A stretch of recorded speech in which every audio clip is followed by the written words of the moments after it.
सरकार ने हाईकोर्ट को बताई निकाय चुनाव की तारीख। कहा निकाय चुनाव की अधिसूचना 10 नवंबर को होगी जारी। 25 दिसंबर को निर्वाचन प्रक्रिया कर ली जाएगी पूरी।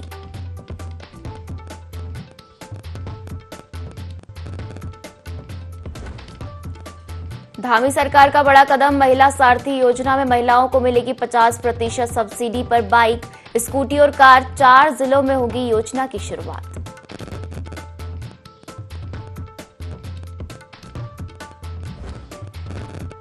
अंडरवर्ल्ड डॉन पीपी पांडे को मठाधीश बनाने पर जूना अखाड़ा बैकफुट पर। श्री महंत हरिगिरी ने जांच के दिया आदेश। मामले में 7 सदस्यीय समिति करेगी जांच।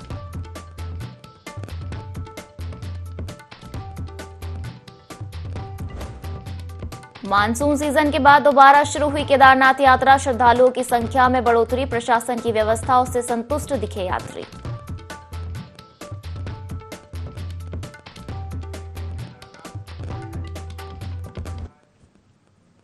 नमस्कार, बहुत स्वागत है आपका देवभूमि लाइव देख रहे हैं। यहाँ पर मैं हूं आपके साथ पायल। बुलेटिन की शुरुआत करेंगे देहरादून से आ रही बड़ी खबर के साथ, जहां मानसून सीजन के बाद दोबारा केदारनाथ यात्रा शुरू हुई है। 31 जुलाई को अतिवृष्टि के कारण कुछ दिनों के लिए यात्रा प्रभावित हुई थी।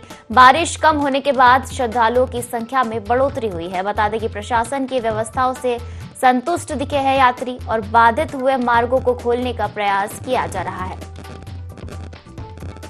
तो देखिए बड़ी खबर देहरादून से, जहां मानसून सीजन के बाद दोबारा केदारनाथ यात्रा शुरू हो गई है।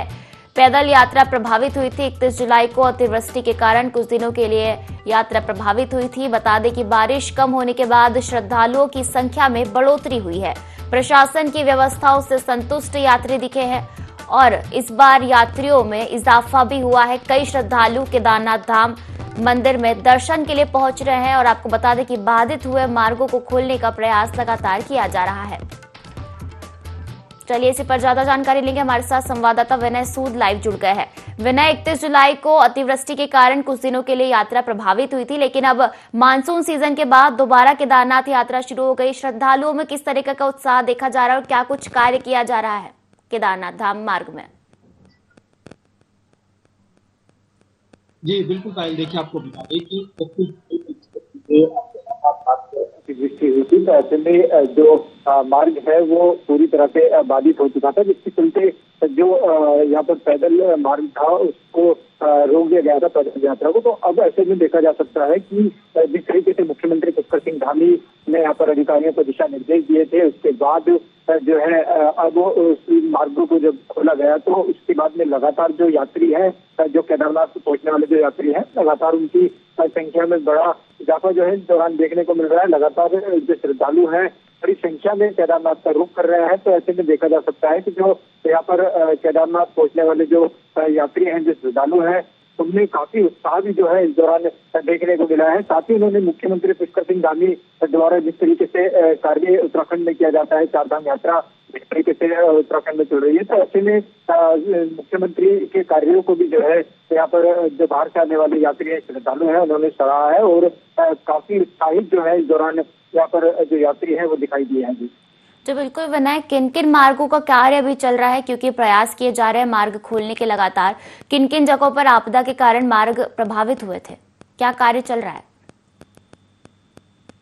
ये बिल्कुल पहले देखिए आपको बता दें कि जिस तरह से बारिश की अगर बात करें तो बारिश लगातार जिस तरह से उत्तराखंड में होती है और कई जगहों पर जो पहाड़ी क्षेत्र है में जो बर्फा आने के कारण जो है सड़क मार्ग जो बाधित हुए, उन पर अभी भी यहाँ पर कार्य इस दौरान चल रहा है। वहीं केदारनाथ यात्रा की अगर बात करें तो केदारनाथ यात्रा जिस तरीके से चल रही है उत्तराखंड में, तो ऐसे में जो श्रद्धालु लगातार पहुंच रहे हैं चारधाम यात्रा में। वहीं केदारनाथ की अगर हम बात करें तो केदारनाथ मार्ग में जिस तरीके से अभी मलबा आने के कारण जो है जो सड़कें थी वो बाधित हो गई थी। इसके अलावा यहाँ पर बद्रीनाथ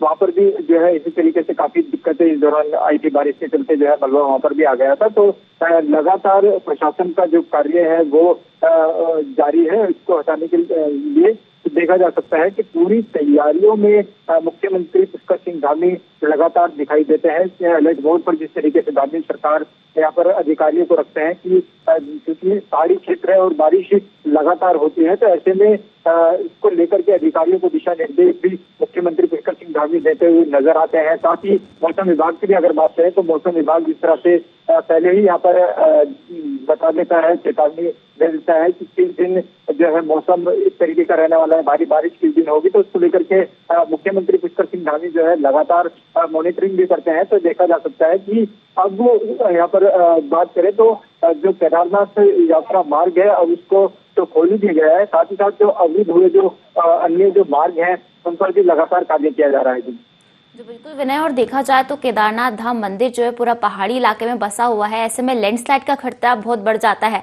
और ये जो समय है, श्रद्धालु काफी संख्या में वहां पहुंच रहे हैं। प्रशासन ने सुरक्षा के क्या कुछ इंतजाम किए हैं श्रद्धालुओं के लिए?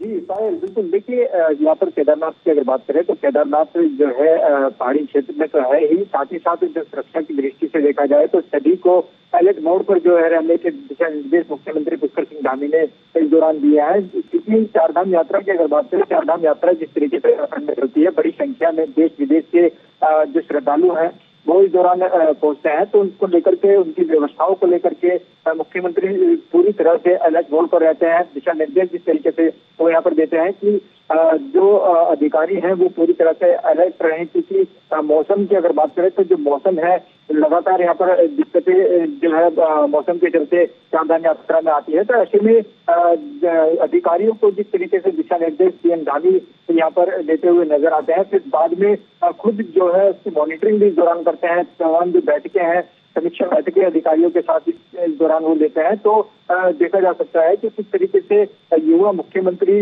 जो है अपनी सोच के हिसाब से जो है उत्तराखंड में कार्य करते हुए नजर आते हैं। साथ ही जो चारधाम यात्रा उत्तराखंड में चलती है इसको लेकर के पूरा फोकस उत्तराखंड सरकार का उस पर रहता है। जी जो बिल्कुल विनय, तो मानसून सीजन के बाद एक बार फिर केदारनाथ यात्रा शुरू हो गई है। बड़ी संख्या में श्रद्धालु मंदिर में दर्शन करने के लिए पहुंच रहे हैं। फिलहाल शुक्रिया हमसे जुड़ने के लिए और जानकारी साझा करने के लिए। और आगे बढ़ेंगे, जहां बहादुराबाद के गोविंदपुर क्षेत्र के कबाड़खाने लगातार जहर उगल रहे हैं। यहां प्लास्टिक का गुल्ला और प्लास्टिक का दाना बनाने वाले कबाड़खाने में सभी मानक और नियम कानून को ताक पर रखकर चलाए जा रहे हैं। लगातार प्रदूषण कर रहे इन कबाड़खाने की शिकायत से भी की गई, लेकिन हरिद्वार के तत्कालीन जिलाधिकारी धीराज गब्रियाल ने इस मामले से जुड़े सभी अधिकारियों से रिपोर्ट मांगी है। हरिद्वार जिला प्रशासन और प्रदूषण नियंत्रण बोर्ड ने प्रदूषण फैलाने वाले लघु उद्योग रूपी कबाड़खानों पर नकेल कसने के लिए संबंधित विभागों के अधिकारियों और कर्मचारियों के साथ बैठक कर आदेश जारी कर दिए थे। वहीं अब अवैध लघु उद्योग रूपी कबाड़खानों पर कार्यवाही को लेकर खाका तैयार किया जा चुका है। आगे की कार्रवाई की जाएगी। मौजूद दादोपुर सलेमपुर में, जहां पर कबाड़ियों ने पूरी तरह से घेर लिया है और डीएम से लेके पीएम तक शिकायत पत्र भी दी हुई है। अब तक की कोई कार्रवाई नहीं हो रही है। हम बात करते हैं स्थानीय निवासी त्यागी से, क्या है पूरा मामला?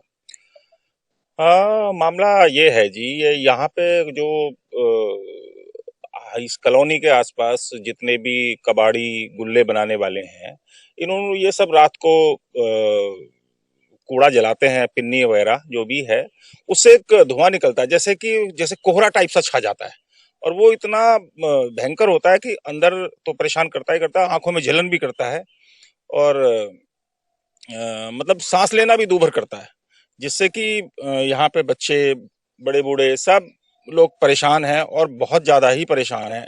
जिसका कोई अभी तक हमने शिकायत के लिए हमने ऊपर से लेकर नीचे तक हर जगह अपनी शिकायत पहुंचाई है, लेकिन अभी तक इस पे कोई उचित कार्रवाई किसी भी तरह की नहीं हुई है। और कार्रवाई नहीं होती है तो इस पर आप क्या कहेंगे? कार्रवाई नहीं होती है तो देखो, इसके लिए तो हम क्या कर सकते हैं, हम धरना देंगे, हम इसके आगे जो हमसे बन पड़ेगा हम वो करेंगे।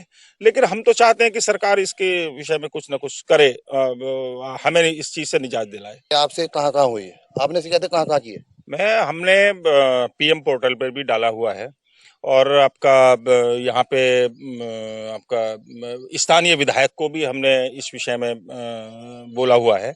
और जो आपका रुड़की आपका ये रीजनल पॉल्यूशन डिपार्टमेंट है, उसमें मिस्टर सोमपाल जी हैं, उनको भी हमने अपनी लिखित शिकायत दी हुई है।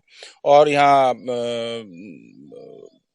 स्थानीय पुलिस जो मतलब जो भी थाने हर जगह हमने कोशिश की है कि इसका, और इसके लिए मुझे फोन भी आए हैं, इससे मेरी बात भी हुई है, जैसे एसडीएम साहब से मेरी बात हुई है, और आपका जो पॉल्यूशन डिपार्टमेंट रुड़की है उनसे मेरी, सोमपाल जी से उनसे मेरी बात हुई है, लेकिन कोई भी जवाब संतुष्टि पूर्वक है ही नहीं।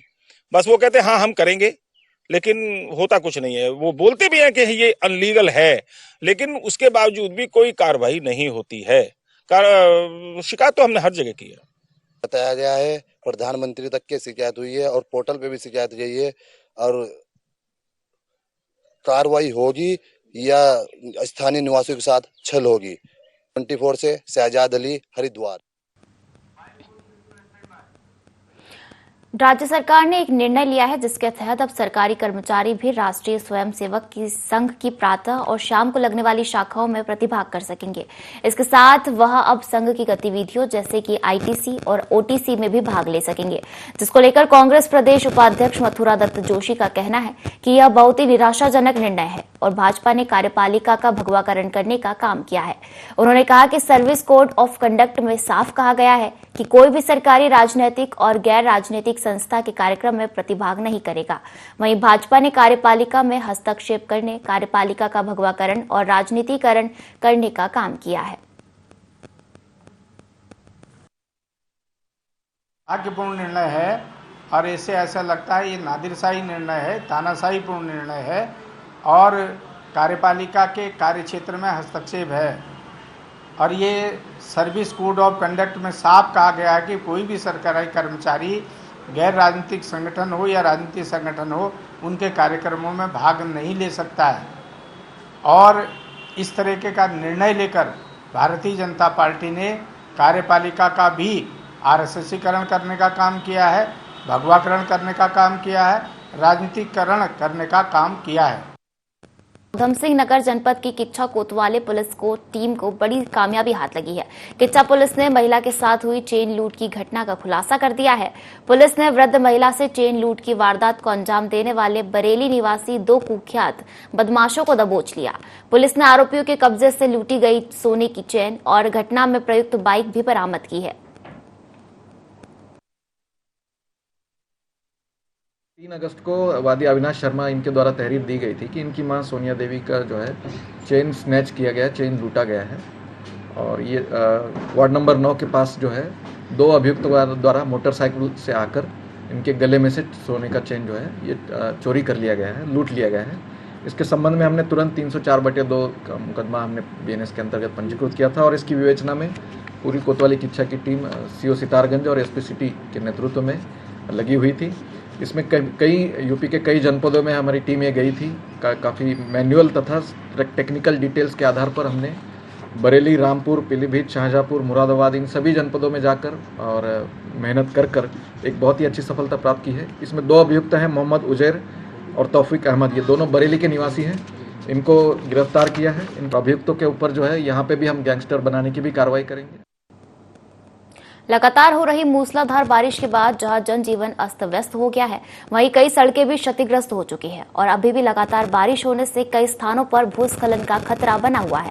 विगत दिनों पिक्चर पैलेस बस स्टैंड के पास से पुश्ते का एक बड़ा भाग टूटकर सड़क पर आ गया था, जिससे मार्ग बाधित हो गया था और यहां से लगातार पत्थर और मलबा गिरने का सिलसिला जारी है, जिससे इसके निकट एक होमस्टे का खतरा उत्पन्न हो गया है। पुश्ते का मलबा और पत्थर होमस्टे के ऊपर गिर रहे हैं, जिससे इसकी सीढ़ियां क्षतिग्रस्त हो गई है और कमरों में भी दरारें आ गई है, जिससे होमस्टे स्वामी का रोजगार भी ठप हो गया है।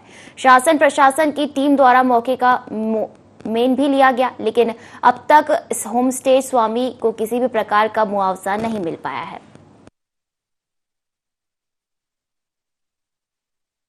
तारीख की रात को जो बहुत ज़्यादा बारिश हुई, उससे जो है ऊपर बिल्डिंग है, उस बिल्डिंग की जो पुश्ता है वो सारा गिर करके छत के ऊपर आ गया और सीढ़ियाँ वगैरह सारी टूट गई। और जिस वजह से रात दिन बारिश हो रही है तो रात को भय बना हुआ है, बहुत ज़्यादा डर बना हुआ है। अब सरकार से मुआवजे की बात हुई थी, नायब तहसीलदार आए थे, उन्होंने कहा कि हमारे यहाँ कुछ ऐसा नहीं है, जो उसकी राशि है मुआवजे की धनराशि जो है वो बताने लायक नहीं है, शर्मसार वाली बात है। तो 800 रुपये जो है पूर्ण ध्वस्त, अगर दीवार गिरेगी तो 800 रुपये मिलेंगे और पूरा ध्वस्त हो जाएगा तो तब 4000 रुपये मिलेंगे। तो पूरा मकान तो अभी ध्वस्त नहीं हुआ, लेकिन ऐसी स्थिति बनी हुई है जिस हिसाब से बारिश हो रही है उस हिसाब से तो खतरा ये बना हुआ है कहीं पूरी बिल्डिंग ना नीचे आ जाए। टनकपुर पिथौरागढ़ नेशनल हाईवे एक बार फिर से संतोला के पास बंद हो गया है। गुरुवार देर शाम नेशनल हाईवे में टनकपुर से पिथौरागढ़ के और सामान ले जा रहे कैंटर संतोला के स्लाइडिंग जोन के मलबे में बुरी तरह धंस गया। कोई कोशिश के बावजूद भी कैंटर को नहीं निकाला जा सका, जिस कारण पिछले 11 घंटे से नेशनल हाईवे बंद पड़ा हुआ है।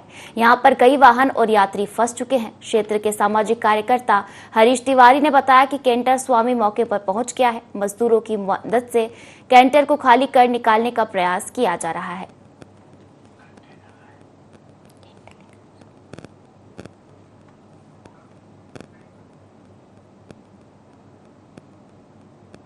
उधम सिंह नगर के किच्छा कोतवाली अंतर्गत क्षेत्र में हैरान करने वाला मामला प्रकाश में आया है।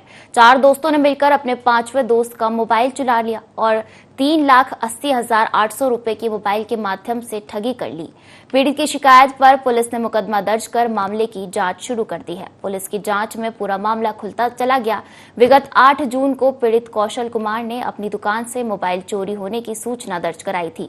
पीड़ित ने बताया कि अज्ञात अपराधी आरोपियों ने मोबाइल चुराने के बाद उसके खाते से 3,80,800 रुपए की धनराशि निकाल ली। मामले का खुलासा करते हुए एसपी क्राइम चंद्रशेखर घोड़के ने बताया कि पुलिस की जांच में सामने आया है कि व्यापारी के 4 दोस्तों ने ऑनलाइन गेमिंग में बड़ी रकम हारने के बाद दोस्त का मोबाइल चुराने तथा पैसे निकालने की साजिश रची थी।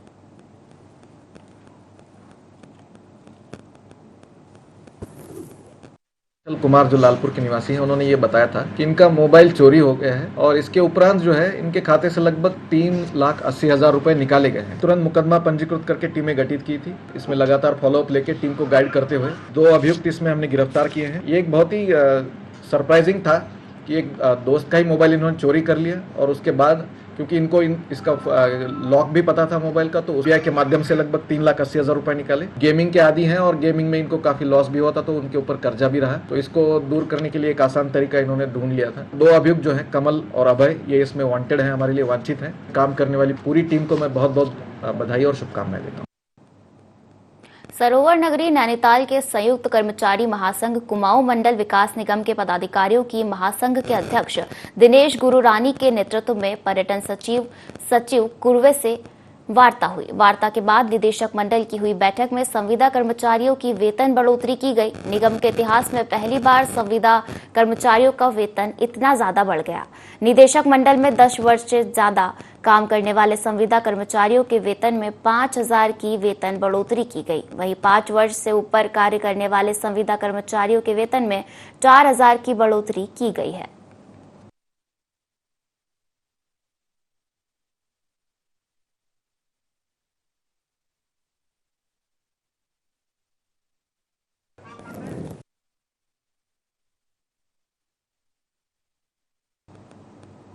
और इसी के साथ इस बुलेटिन में फिलहाल इतना ही। आप बने रहिए IND24 के साथ। नमस्कार।